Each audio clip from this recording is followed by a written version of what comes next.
If you like the Young Turks podcast, I think you'll love a lot of the podcasts on the TYT network.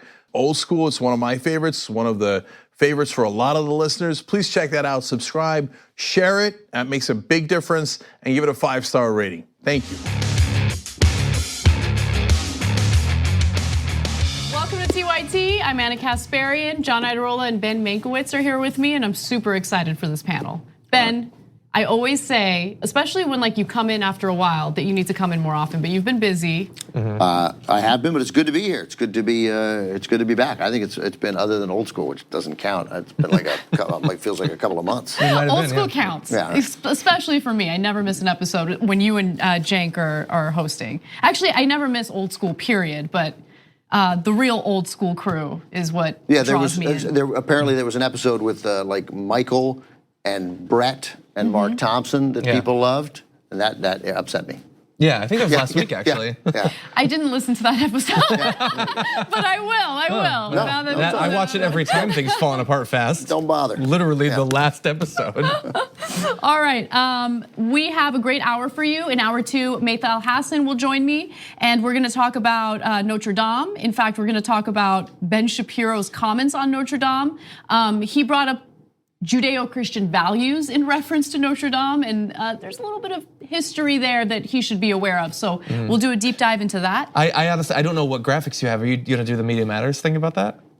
Oh no. Okay, it's not super important. I'll tell you about it in a break. But okay, anyway. Sounds good. But we're gonna try doing something a little different with the show. We're gonna begin when we can every hour with a lighter story, just so the entire 3-hour show isn't doom and gloom, right? Just to kind of set us up with maybe laughs, maybe something lighter, whatever. So is this the Notre Dame story? No, we're not gonna start with Notre Dame. We're doing that in hour 2. But I do want to start off with a story of hypocrisy that involves Coachella. Former Congressman Aaron Schock was at Coachella. Now, he was a congressman from Illinois. He had to resign back in 2015, and he served as a congressman from 2009 to 2015, and he was known as one of these hardcore conservatives who went after any type of legislation that provided rights or equality for the gay community. Well, he was just recently photographed at Coachella kissing another man. He was also with a group of men at Coachella that appeared to be gay, which, look, in any other situation or any other case, who cares? That's awesome. Enjoy, have fun. But I want to give you some more information about who he is and what he did when he was a congressman. He voted against adding sexual orientation, gender identity, and disability to the federal hate crime protection groups, against the repeal of Don't Ask, Don't Tell, and for the Defense of Marriage Act, which defined marriage between a man and a woman. In fact, back in 2013, he was interviewed about his views on marriage equality, and here's what he had to say. And why don't you support that issue, by the way? Well, I just haven't. I mean, is there a reason? I mean, it seems to be a few states have passed it. Obviously, the needle is moving in a lot of polls, and I'm just wondering what the reason is. I think everybody has a set of beliefs on issues, social issues in particular, that are a reflection of how they were raised and their set of beliefs. And so, first, I would say it's probably more of my upbringing and my faith values. But I also think that, and it's so that's number one. Number two, I think we're all a reflection of who we represent. And then third, I think why you're seeing some of these changes in laws is because people's views in society have changed. So, but I just haven't given it. So gay activists are upset at the fact that he's out there having a good time, enjoying his freedom and enjoying the rights that others had fought for while he was working against them so aggressively. And so I didn't know this, but he was actually outed back in 2014. But these pictures just emerged because Coachella just happened. Yeah. I actually hadn't remembered that either. So Aaron Schock has been funny throughout his time in Congress, except for the virulent hatred, which weakens us as a people and as a country and a society, and for which he is enormously culpable. But I mean, everything about this reeks of obviousness, right? And I am not a believer. I think most anti-gay people are anti-gay not because they harbor a secret desire to be gay, but because they're bad people or raised by bad people or a combination. I mean, there's no excuse in this day and age for harboring one iota of anti-gay legislative beliefs, anything, right? But this guy, like he burst onto the national scene because he was like on the cover of Men's Health without a shirt. I mean, while in Congress, right? He was shirtless in that photo. I get it. I got it. He just keep it at 100. Right, I get it. But I mean, he looked great, and he's working out, and then he spent all this money to redecorate his whole office to look like Downton Abbey. I mean, I don't want to make people really do like Downton Abbey. Right? I've only watched it a little bit. I liked it. Yeah, I'm just saying. Like, and then so I mean, it's great. And only thing that would make this great now that he's seen in Coachella kissing another guy after his after this sort of virulent hatred that he inspires, for which he should have to answer to, is if he just said, "Yeah, I'm sorry. I was so closeted. Life was so hard." And I was an ass, and I apologize. I think that's really the issue here, because the hypocrisy exists, and there's still a side of me that doesn't want to be too harsh or too judgmental, because I haven't gone through that. I don't know what it's like to grow up in a situation where you're afraid to tell people who you are because you might be met with acts of violence, or you might be met with your parents disowning you. I know that must be incredibly difficult. But right now is a great time for him to come forward and say, you know what, I messed up. And the reason why I did this, or the reason why I felt I needed to do this, was because I was a product of my environment. Whatever his reasoning is, I don't care what his reasoning is, as long as he just takes ownership. The truth is probably good enough here, right? You know, grew up this way, sort of thought I had to be this way, and I'm ashamed of it, ashamed of my behavior as an anti-gay activist, essentially, not ashamed of being gay. And then move on, man. Yeah, I think his reasoning is probably he wanted to be a Republican congressman. Yeah, right. And there was no way then, there's probably no way now that he could do that and be openly gay. He had to resign. A couple of places you could pull it off. Maybe. But I mean, even like just today, Buttigieg had hecklers yelling anti-gay stuff at him. Right, It was Randall Terry, right? I think. You might from be right, Operation yes. Rescue, Yeah, so. And that's actually a good point to bring up, John, because while it is true that overall, I think America and society has progressed in being more tolerant and accepting of the gay community, the reality is there's still multiple states that do not offer protections against discrimination for the LGBT community. There's still a ton of people who spew their hatred for the LGBT community. And we talk about the LGBT community as if it's like monolithic. No, I mean, each letter is treated differently, right? So transgender people in America right now have no rights, period. I mean, we can't even allow them to use the bathroom that they identify with. That's right, yeah. So and after the Buttigieg story yesterday, I mean, there was a piece that Politico or The Hill ran about how Pete Buttigieg's version of Christianity is BS, and he's and it was under the it was cloaked in the idea of, and so is the rights, but it wasn't. It was a defense of Christianity from the right and an attack on it from the left. And, Brit Hume, former Fox News host, former ABC anchor, he was like, oh, great point. There's nothing great about that point. It was, and then I read the comments from Brit's post. And, the number of comments that went in the, well, he's going to hell and he chose this evil lifestyle. So yes, to your point, it is very much still out there. Yeah. And by the way, it's just worth mentioning that he didn't get in trouble for designing his office to look like Downton Abbey. That's kind of cool, right? He got in trouble for spending like $100,000 of taxpayer money. Yes. Yeah. Okay, yeah, that's pretty crazy. Yeah, and I guess he was outed earlier. This still makes me uncomfortable.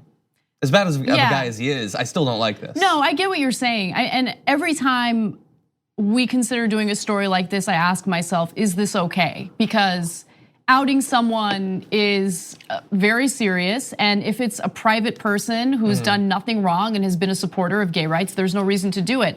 But when it's someone in a position of power who has a negative impact on the community, I think it is important to bring it up.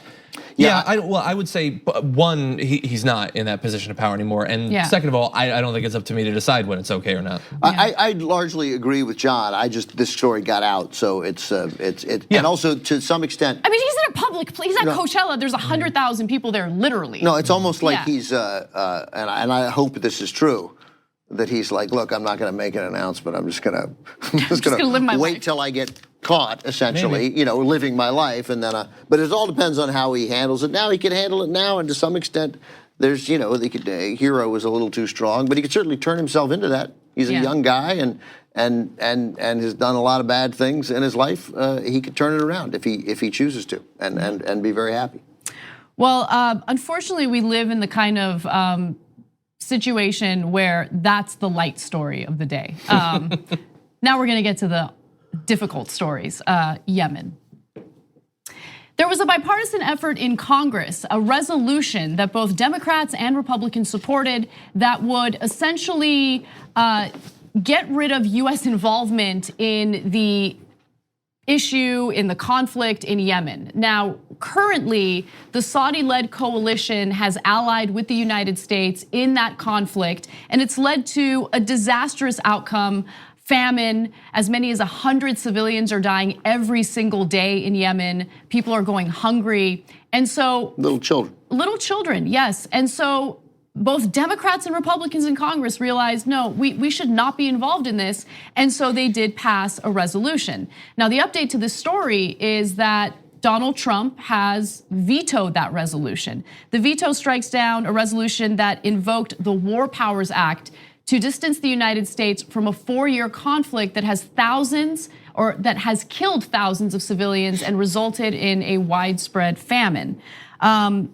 As many as 10 million people are on the brink of famine, and as many as 100 civilian casualties. There are as many as 100 civilian casualties each week. Yeah. So Trump says, no, we're gonna continue being involved.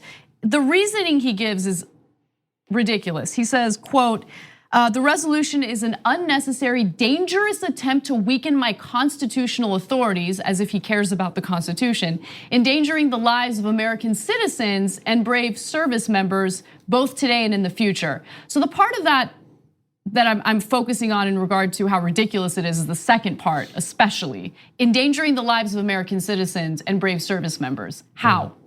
Well, I mean, if those people are brought back to the US, God only knows what might happen to them. There's a terrible American diet. It could start to take its toll. It's funny. I have my bigger issues with the first part because he manages to turn a humanitarian crisis in Yemen with the millions on the brink of starvation, on the brink of a famine, and he's like, my powers. And he means powers. You weaken my power, right? Right. My constitutional authority. It's not about you, right? Mm-hmm. And you didn't even start this, right? This is left over from the Obama administration. I did an interview before the movie the last year. I hope I have the final year. The Obama foreign policy team, which was Ben Rhodes, Samantha Power, John Kerry, mostly Samantha Power and Ben Rhodes, and Greg Barker directed it. And it's good because he had great access, including a couple interviews with Obama, but mostly a look at the sort of foreign policy during the final year when they know they're leaving office. And then this Q&A I did with them afterwards, and I said, look, well, obviously a lot of the talk was about the election. They all thought Hillary was going to win, and they would be there would be a through line in foreign policy when they handed things off to Hillary. What was the biggest foreign policy mistake you guys made, biggest regret? And Samantha Power was like, Yemen. Mm-hmm. Like we goofed it. We then left this mess for incompetent people to handle, but it was ours and we didn't solve it. Yeah, and Donald Trump is a warmonger. He said during the campaign he's the most militaristic person in the world, and that has been borne out. Of course, he doesn't care if he's the most militaristic person you've ever met. So that's how he would put it, actually. But actually, and so we're gonna. I mean, he had as always conflicting messages because on one hand and this certainly resonated with his base, it even resonated with Democratic voters, where he would argue that we shouldn't be involved in all these wars, right? There was no reason for us to invade Iraq. There's no reason for us to still be in Afghanistan. He presented himself as an anti-war president, or an anti-war candidate, I should say, many times. Yeah, but it's like obviously we know that's a lie. I know, but I'm saying like he would say something super vague, like we shouldn't be involved there. Then he would say we should go and bomb their families. So like you can't take the overarching vague message. If he's specifically saying I would loosen the rules of engagement, I would do this, I would do that, well then take him at his word. I was not surprised when like very soon after his inauguration, he dropped the mother of all bombs, I believe, in Afghanistan, like to send a message. No, that was in Syria, wasn't it? He dropped it in Syria, I think, the mother of all bombs. No, I'm not sure. We'll check. In any event, he dropped it. And no, I haven't been surprised. Of course, he's not. Like he first of all, he loves Saudi Arabia, so he's going to want to support them in this. And also, just as a precedent, he doesn't like that for the first time in 40+ years, the War Powers Act is actually being invoked. He doesn't want it being invoked in other conflicts in the future, so he can't abide by the use of it in this case. Look, man, yes, you're right. He did give indications that he was going to sort of scale back America's far-reaching involvement militaristically around the globe. But out of the other mouth, he would give plenty of indications he knew more than the generals, and he's going to wipe. I mean, I don't know. I know we all recognized it, but he's a con man, right? And that's what he's always been. He's a fraud. So, you know, you don't take what they say seriously. Any leftist who fell for, oh, this guy's going to scale back, you don't know, you never understood what you were looking at with Donald Trump. So for those who might wonder how we're involved in Yemen, right now the US government is providing, the US military, I should say, is providing logistical support for the Saudi-led coalition. Previously, we were assisting the Saudis with fuel. We are no longer doing that, but we are still very much involved with the logistical support. And so again, there was a bipartisan effort to scale that back and no longer be involved in the conflict. And logistical support means helping them come up with targets, I think. Yeah. So, and by the way, Ann and I were right. It was Afghanistan. John was mistaken. It was not Syria. No, we said it. I said it was Syria. I know he's joking. Oh, okay. He's being Ben. And also, I would say more fundamentally, we're allowing them to have a functioning military, especially a functioning Air Force. Yeah. I had a reporter from The Intercept, Alex Emmons, on my show today to talk about a new report that came out of France about the war effort, and they broke down exactly. Like they made clear the lie. You should watch the interview. Back a couple of months ago, after Jamal Khashoggi was murdered by the Saudi regime, Trump was saying, no, we can't stop selling them weapons, and it doesn't matter anyway. They'll just get them from someone else. But the thing is, they use our weapon systems. They use our vehicles. Those parts are not interchangeable. The weapons are interchangeable. You can't just throw a Russian missile into an F-16, or let alone the other planes that we've sent to them. We have leverage over them because their military, especially their Air Force, is dependent on us to continue to function, not only for day-to-day targeting, but also for training and for spare parts when the vehicles get damaged. And we chose not to use that. We chose to continue along with this. And although it seems extremely unlikely that that the veto will be overridden in the House or in the Senate especially, because I think there were 16 Republicans in the House, 7 Republicans in the Senate, it's not enough. I still think that Bernie Sanders and I believe it was Chris Murphy, Ro Khanna, and a few others get tons of credit for not just talking the talk on being anti-war, but actually working week after week and month after month to try to end our involvement in one of these conflicts. Just a real, and I think I think all those people deserve a tremendous amount of credit, but nobody more than Ro Khanna, who does it in sort of. Ro Khanna was attempting to meet with Trump to try to persuade him, to avoid vetoing the resolution. It's unclear whether or not he got that meeting. I'm going to guess no, but I do want to just quickly read some of the statements coming from these members of Congress. First with Senator Bernie Sanders. This is graphic 10. He says via Twitter, "The people of Yemen desperately need humanitarian help, not more bombs. I'm disappointed but not surprised that Trump has rejected the bipartisan resolution to end US involvement in the horrific war in Yemen." And as Ben mentioned, Ro Khanna was a very important part of this resolution. He says, quote, "This is very sad and a missed opportunity by the president to stand up for the Constitution. He ignored the views of his allies like Rand Paul, Mark Meadows, and Matt Gaetz, all of whom voted against endless war and these interventions." He also continues to say the most urgent task now is for the United States to call on the Saudis to lift the blockade in Yemen so 14 million civilians don't face famine. Yeah.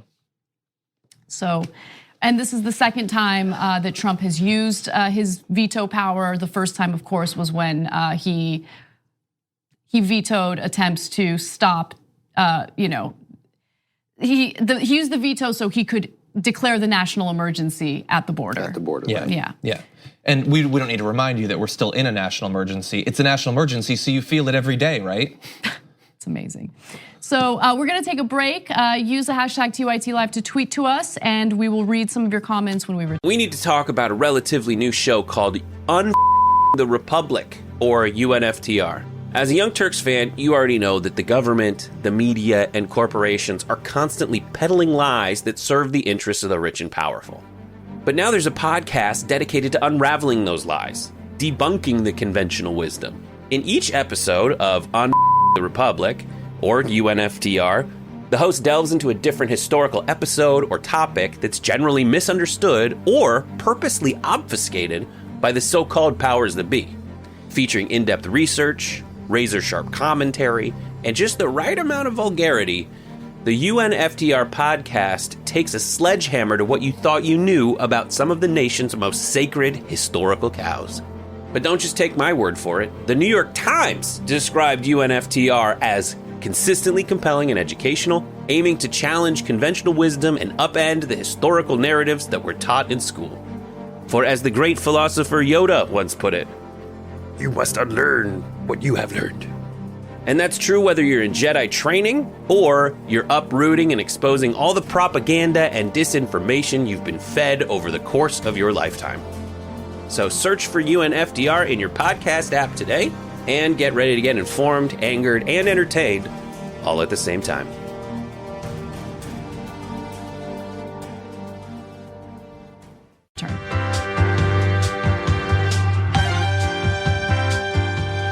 Welcome back to TYT. Anna, John, and Ben with you. I just want to read a quick TYT Live and then get to other announcements and stories. Mike Rose, LA, writes in and says, you guys covered the Aaron Schock story. Politicians who fought against LGBT rights and then benefit from those rights without an apology or explanation deserve to be exposed. Privilege and abs don't give them a pass. But again, What if it's an 8-pack? But like, what if they're really good abs? Yeah, they weren't just regular abs. How can you possibly be a working congressman and have abs like that? How can you possibly be a working person, period, and have abs like that? Like you'd be a professional athlete where you have a trainer. But you know what, Ben? What you don't understand is that abs are made in the kitchen. Oh. That, by the way, every time someone says that to me, I want to choke them. Even though it's 100% right. I don't even know what that means. That means it don't means don't like eat. your workout doesn't matter. No, it doesn't mean don't eat. It means you have to eat certain belly flattening foods, which sound terrible. No, not belly flattening foods. It's saying that your diet controls your body fat much more than you. You can easily out eat any amount of exercise. That's what they're saying. And I apologize for being involved in this conversation at all. But I am demonstrating the concept in my own life. I exercise all the time, but I can out eat it. Yeah. Still talking. Okay, we have a few more. I didn't have a Benadryl. Can I get a Benadryl, please? Yeah, please. That would be great. Yeah. So next Monday, we're having an extravaganza here at TYT.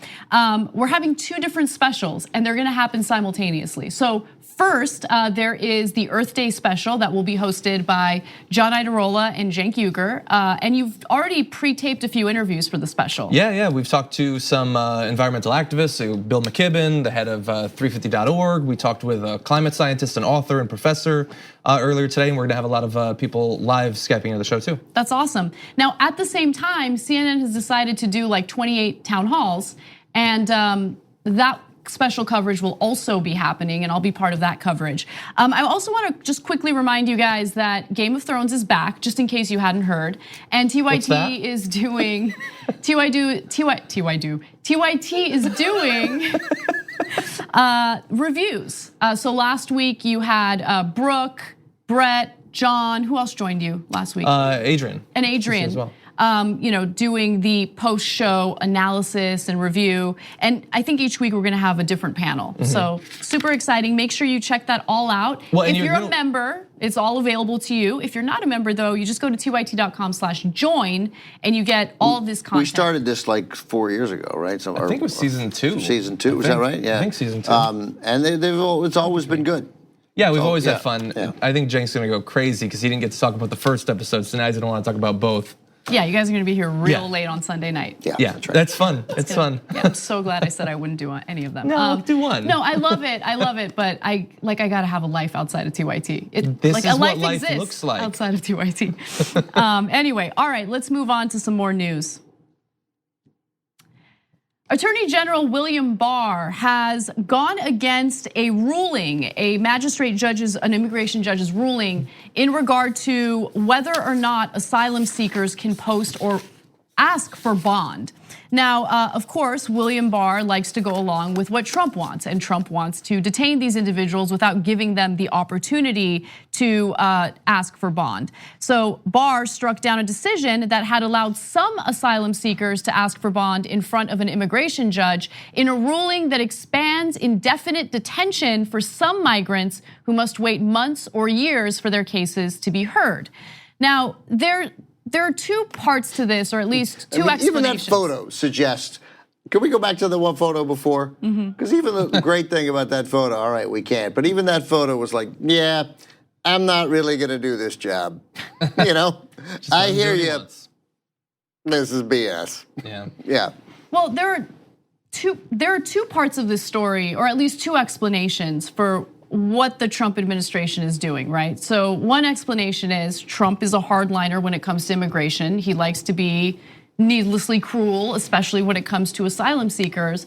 But I would argue that the underreported part of this story is the profit motive behind indefinite detention for these migrants, for these asylum seekers, right? These aren't people who got caught in Arizona somewhere and they've been living there for like 5 to 10 years, and they were found to not have documentation. These are people who entered the country and told authorities that they're seeking asylum out of fear for violence in their own countries or whatever reason that they're here for. So now the decision's full impact is not clear because it will in large part depend on the Department of Homeland Security's ability to expand detention. And that's really the heart of this, right? Right now, we do not have the facilities to simply detain all of these asylum seekers indefinitely. However, the private prison industry certainly sees the ability to cash in on this. And I'll get to those statistics and numbers in just a minute. Yeah, the difficult thing in the short term, of course, is that you can't set up one of those private prisons really fast, but they do have a solution for that too. We know that Stephen Miller wants to set up tent cities at the border, effectively concentration camps. By the way, I bet they can, I mean, you put your mind to it, I bet they could build one of those prisons incredibly quickly. And it's funny, this would be, if these were government facilities, at least that would be some infrastructure spending, like they'd have to hire people, but it won't be. Of course, this will be private prisons. I don't think that's the main reason. I'm very interested in the profit motive, and it's certainly a worthy story. I mean, Donald Trump is running for re-election. He's running for re-election on one point, which is going to be immigration, which is really they're coming for you and your way of life. Dark-colored people are coming for you and your way of life. Be scared, be motivated. Tell your friends to be scared and be motivated, and that's how we're going to beat, crazy Bernie. Yeah. Well, there's the fear-mongering part of it, but there's also they're going to take your jobs. We don't have enough resources. Yeah, right. We're going to spend too much money on them. And so, especially when it comes to the argument regarding asylum seekers. Just real quick, you're right. They're going to take your jobs. Remember his initial introduction to us. Right, they're going to take your jobs and they're going to rape your daughters. Right? Yes. That's the fear that he wants in people's head. And it resonates. Fear-mongering, as we've seen historically in the United States, works. And he's done it with migrants, and it's working. It's working at devastating levels. So you're seeing these arguments regurgitated, not just on the right. I'm seeing people on the left, some of the more centrist Democrats, and I'm not talking about politicians, I'm specifically talking about voters who say, yeah, we don't have enough resources. What are we gonna do? We can't keep them here. But here's the problem. we are keeping them here. And based on what William Barr has just done, we're gonna keep them here indefinitely. And that costs a lot of money. So if for you, the compassion arguments do nothing for you and all you care about is the numbers and all you care about is the resources and taxpayer money, well, let's talk about that. So Bloomberg government did a great analysis looking into how much money we have spent on immigration following Trump's presidency. So let's take a quick look at graphic 16. So you have the amount of money that we're spending on Customs and Border Patrol skyrocketing, right? You have immigration and customs enforcement, again, skyrocketing. Citizenship and immigration services, that's completely leveled off. That is not skyrocketing. Justice Department spending has gone up. Department of Health and Human Services, that is leveled off.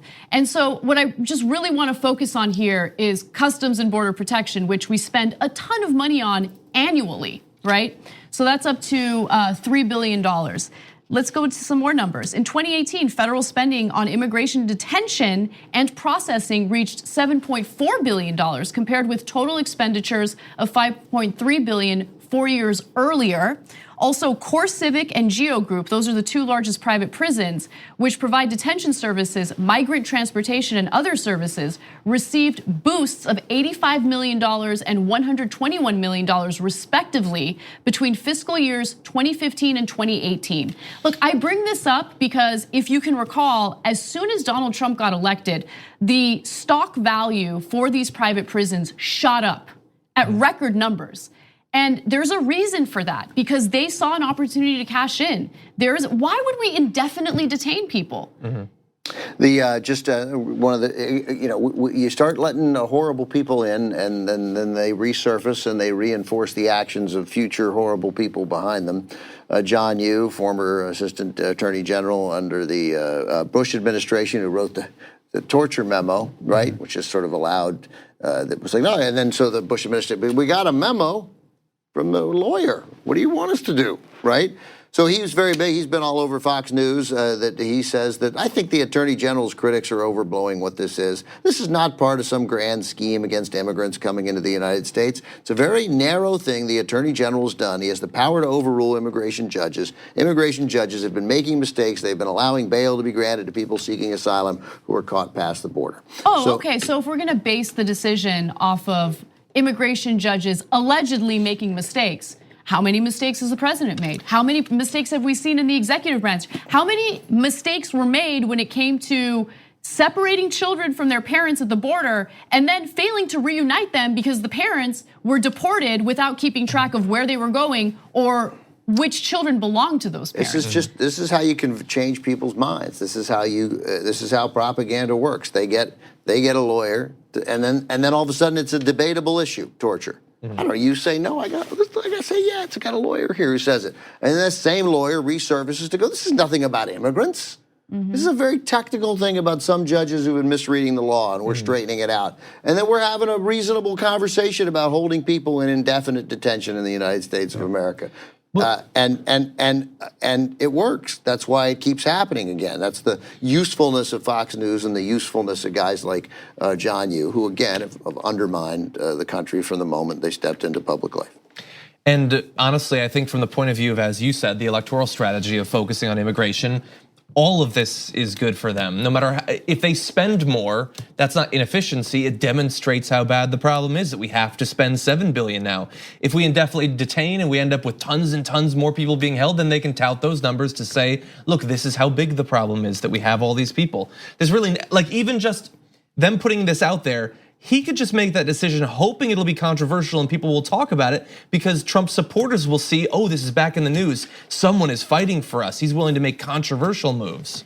Well, and you're right. That is the way that a lot of people think. And it's unfortunate because while we're gonna spend increased funding on indefinite detentions of asylum seekers, at the same time, you have crumbling infrastructure in the middle of the country where, Trump claimed he was gonna focus taxpayer money on, right? Well, he didn't say taxpayer money. I mean, there was some worry that he was gonna privatize those efforts.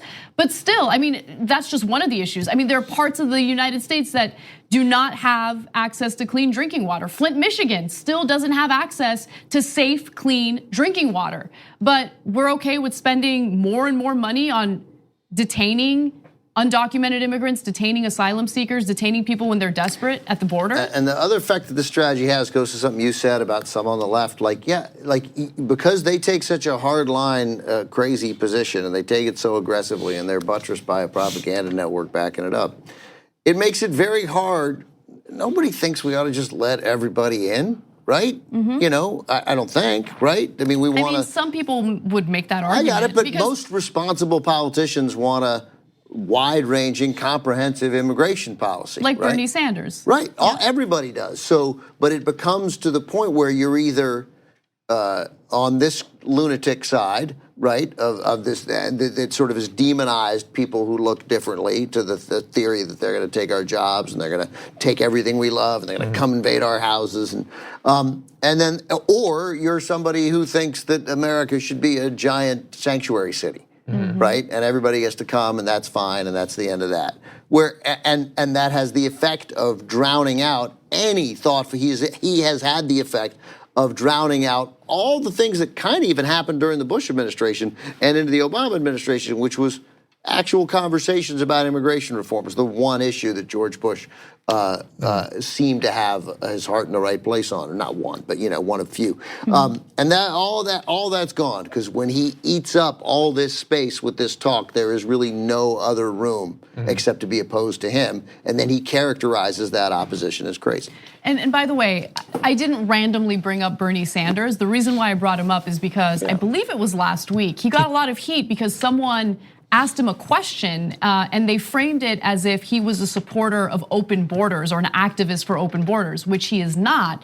And so he shot that down and said, no, I don't, your information is wrong. I don't support open borders. And of course, he got criticized for saying that, which is ridiculous. Open borders, I mean, it depends on how you define that. But the way that I think of it, and I think the way Bernie thinks of it when you think of open borders, is we don't have a border. Anyone can come in, anyone can leave. And I don't think that that's really a realistic way of dealing with the situation. We need to have compassion. We need to have comprehensive immigration reform. But I think both ends that are insanely extreme aren't the right way to go. Yeah, and aren't equally represented. It is a false dichotomy. That's right. Certainly, they're not. There's nobody's making that argument, and nobody's carrying that argument, and that's not. There's no chance of that happening in the current political climate. Oh yeah, that's for sure. We got to take a break. When we come back, we have more news for you, including United Health, what the CEO of United Health is saying about Medicare for all. And if you're wondering where all of these attacks are coming from, it seems like these talking points might be originating from this industry. So I'll give you the details on that and more when. At TYT, we frequently talk about all the ways that big tech companies are taking control of our online lives, constantly monitoring us and storing and selling our data. But that doesn't mean we have to let them. It's possible to stay anonymous online and hide your data from the prying eyes of big tech. And one of the best ways is with ExpressVPN. ExpressVPN hides your IP address, making your active ID more difficult to trace and sell to advertisers. ExpressVPN also encrypts 100% of your network data to protect you from eavesdroppers and cyber criminals. And it's also easy to install. A single mouse click protects all your devices. But listen, guys, this is important. ExpressVPN is rated #1 by CNET and Wired magazine. So take back control of your life online and secure your data with a top VPN solution available, ExpressVPN. And if you go to expressvpn.com/TYT, you can get 3 extra months for free with this exclusive link just for TYT fans. That's expressvpn.com/TYT. Check it out today. We return. We hope you're enjoying this free clip from the Young Turks. If you want to get the whole show and more exclusive content while supporting independent media, become a member at tyt.com/join today. In the meantime, enjoy this free segment. What's up, everyone? Welcome back to TYT. A few member comments for you. If you're a member, we're more likely to read your comments. So go to tyt.com/join to become a member. We do read TYT Lives, of course. I did so in the last segment, but we want to give our members a little something extra. And so Hercules says private. Yeah, is it Hercules? It's kind of spelled differently, isn't it? Oh, it's just Hercules. Hercules, yeah. Just wanted to make sure. Okay, so Hercules writes in and says, private prisons should be called what they are, slave labor camps. Totally agree with you, but I mean, they need to take private out of it completely because they're not even funded privately. They're funded through us.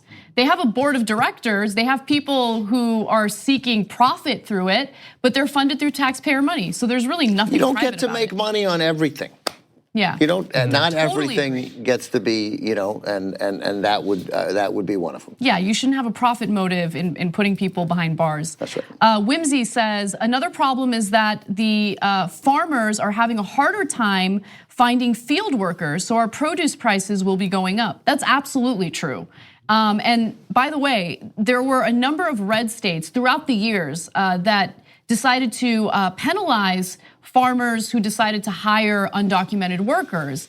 And guess what? Those farmers were struggling to find workers. In fact, in some cases, they increased the pay to over $15 an hour. I remember reading about a winery or something in Napa Valley, and they increased the pay to over $20 an hour and offered health benefits and retirement benefits. They still couldn't find workers.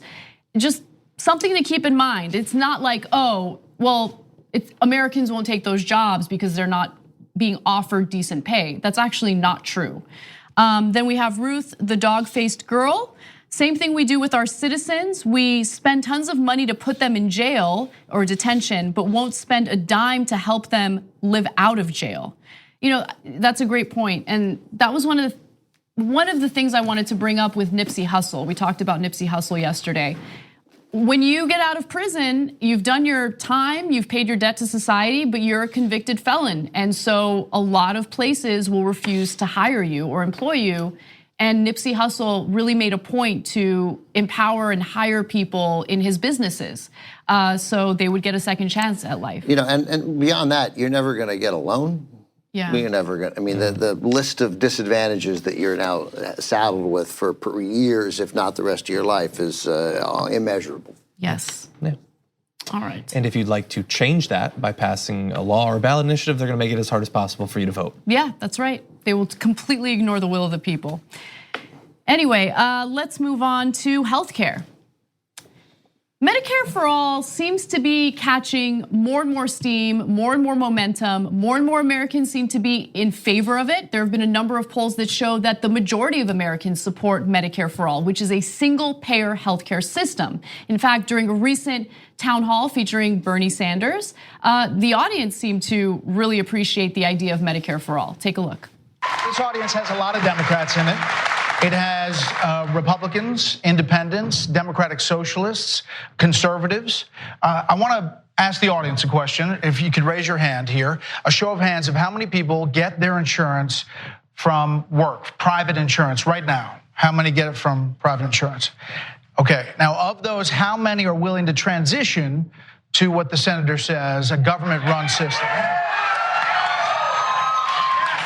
There's 180 million people on private insurance.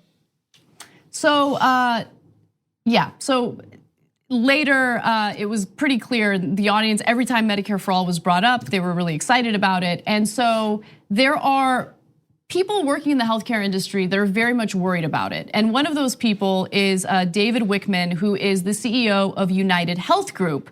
And so he had a call with investors recently, and he apparently rarely discusses politics, according to CNBC, but he told investors on a post-earnings conference call that Medicare for All would, quote, surely jeopardize the relationship people have with their doctors, destabilize the nation's healthcare system, and limit the ability of clinicians to practice medicine at their best. Okay, so I want to stop for a second. One of the arguments that we keep seeing coming up over and over again when it comes to getting rid of private insurers is, oh my God, well, I'm gonna lose my private insurance. I like my private insurance. And I think people keep confusing that with their doctor, right? So people might really like their doctors. I've never really heard anyone say, you know what, I love my private insurance company. They've done a really great job at denying coverage every time I needed them to authorize something. I like my insurance ID card. I just don't want to get a new one, I'm used to it. Like people love their doctors, there's no question about that. And so if you have Medicare for all, you're not gonna lose access to your doctor. You're not gonna be, you're still gonna be able to see your doctor. It's just that you're gonna have a healthcare system that's not gonna deny you coverage. It's a single payer system. You're not gonna have to deal with the co-pays and the deductibles and all of that stuff. Some of them have been lied to about what that kind of care is like in other countries that have these sorts of systems. They fundamentally don't believe that if they were to be switched to a national healthcare system, even if they accept that there are examples, they think that the examples are bad, that people are unhappy in Canada and the UK and other countries. People have to wait forever to see a doctor. Exactly. They believe a lot of things that aren't necessarily true, and they think, well, my system sucks, but I can go to a doctor, I guess. But I would be bluntly honest, were I campaigning on this. It will be a change, and some doctors will probably delve totally into the private healthcare industry, whatever that is, right? Which could still exist, right? Separate from that, some people will be so wealthy that they will think, I am not going to worry about that. I'm not going to go. I'm going to give $20,000 a month to a doctor who will see me and my family whenever we want, and that's how we're going to go through life. That already happens now, which is, I find, super weird, but it does happen now. But we don't know, because we don't know if under Medicare for All, what the rate the government is going to charge doctors and hospitals, and how much care is going to cost. And so, you might pay less, you might pay more, you might lose your doctor, right? You get another doctor. It's entirely. I mean, it really depends. I mean, if you happen to go to a doctor who refuses to get compensated by, government funds, then yeah, you'll lose access to your doctor. But my guess is most doctors are not willing to do that. I mean, how many insanely wealthy people are there who would just pay for everything? I got you right. I just mean we don't. Because all the estimates we don't know the estimates on cost, because we don't know how many doctors are going to be more people will go to the doctor. And then it's a reasonable thing to say, do we have enough doctors for this? So maybe we're going to have to train more doctors, in which case, let's go. Great. We can solve that in America. All I mean to say is that it won't be the easiest thing in the world during that transition. No, and I don't think it is a major, major, major change of the way we would administer healthcare in America, which is overdue. I don't think anyone is arguing that it's going to be an easy transition. In fact, Bernie himself, for anyone who's actually interested in reading his policy, doesn't believe that the transition is going to be easy. Which is why, let's say, in a perfect world where we have President Bernie Sanders or a progressive president who believes in Medicare for all, and we have a Congress that's actually interested in passing legislation, and we pass Medicare for all, it would take 4 years for that transition to go through. So it's not like, all right, we passed Medicare for all on January 1st, that's it, it goes into effect. No, that transition period is gonna take 4 years. And at least. At least, and he's clear about that in the policy, in the legislation. Right, and it may be that to get the votes, and I find it incredibly hard to believe that those votes will exist under a President Sanders or any other president. I would love to be mistaken. But I mean, those are the kind of things you negotiate, all right? Not 4 years, 7 years.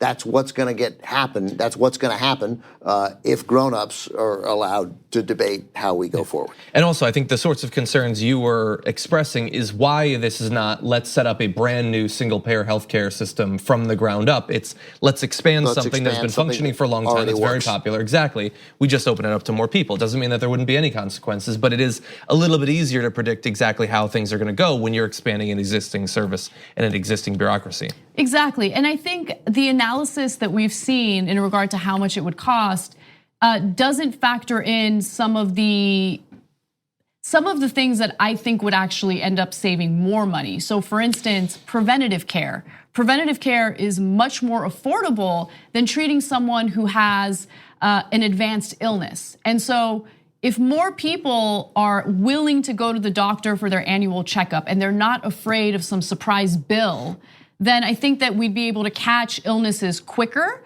People wouldn't wait until they're in the emergency room and it's incredibly expensive to treat, whatever ails them there.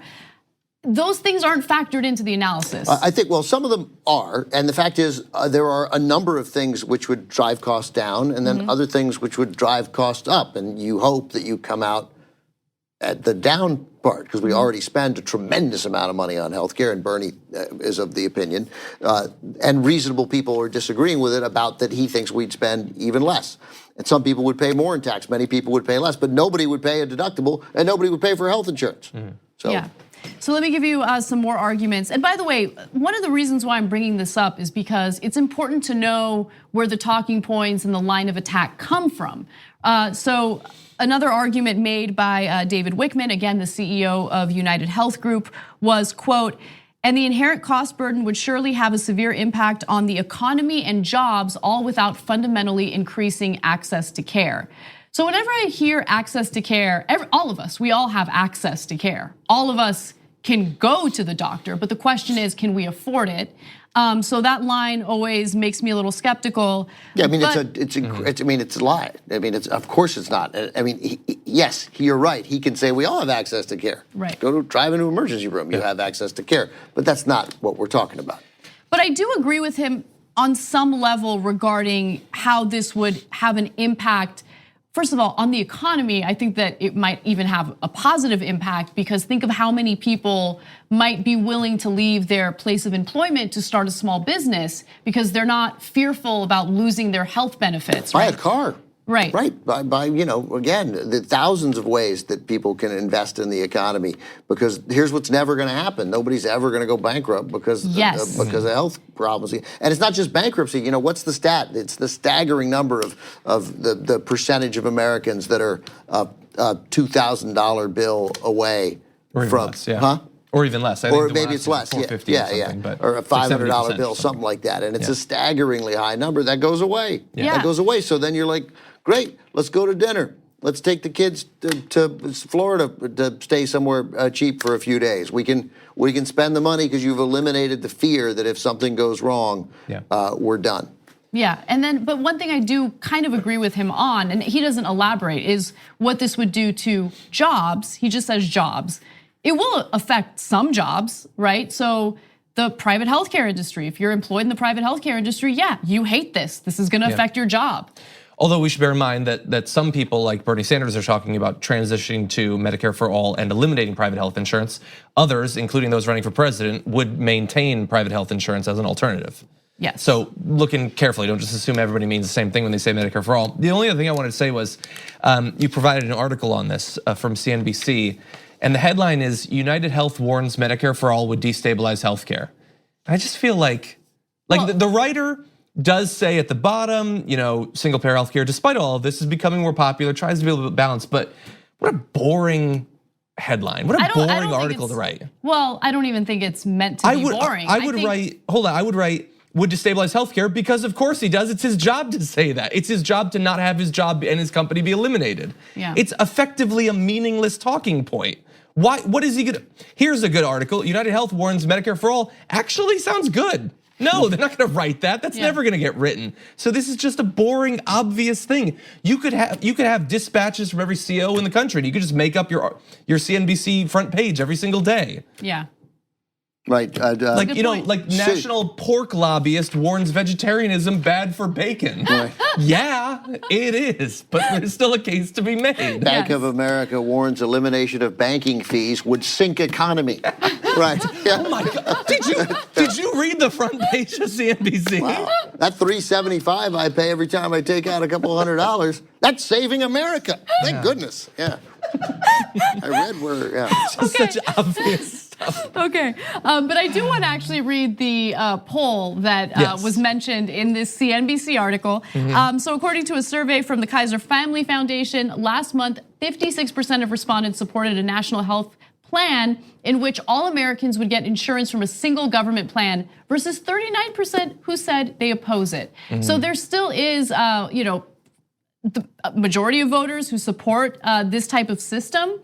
We'll see where this all goes. I mean, look, we're so early. I don't even know if we're even considered in the election cycle yet. Are we? Yeah, we are. Yeah, we are. Okay, sure. fine. We shouldn't be, but we are. It's April. There's a debate in June. Yeah. Yeah, that's a good point. Yeah. That's a good point. But the point that I wanted to make was it's still super early. So I'm excited about where things are right now. Bernie Sanders is polling really well. You see a number of candidates who are really taking on the progressive label, even if they're maybe not so progressive, because the Democratic Party has in some ways moved to the left. But what's promising to me is the support that we're seeing for changing the healthcare system that we have now. And I just want to briefly mention, I'm not attacking the writer when I attack the article or the headline. They don't even generally write their headlines. You're a corporate hack. You love the writer. That's what, this is what CNBC is. It's there to provide a glossy version of whatever it is the CEOs want you to believe. Alrighty, we got to take a break. When we come back, I believe we're going to begin hour 2. Yes, we are. We're going to begin hour 2. Thank you so much, guys, for hosting with me. And we'll see you soon. Come right back. Thanks for listening to the full episode of the Young Turks. Support our work, listen ad-free, access members-only bonus content, and more by subscribing to Apple Podcasts at apple.co/TYT. I'm your host, Cenk Uygur, and I'll see you soon.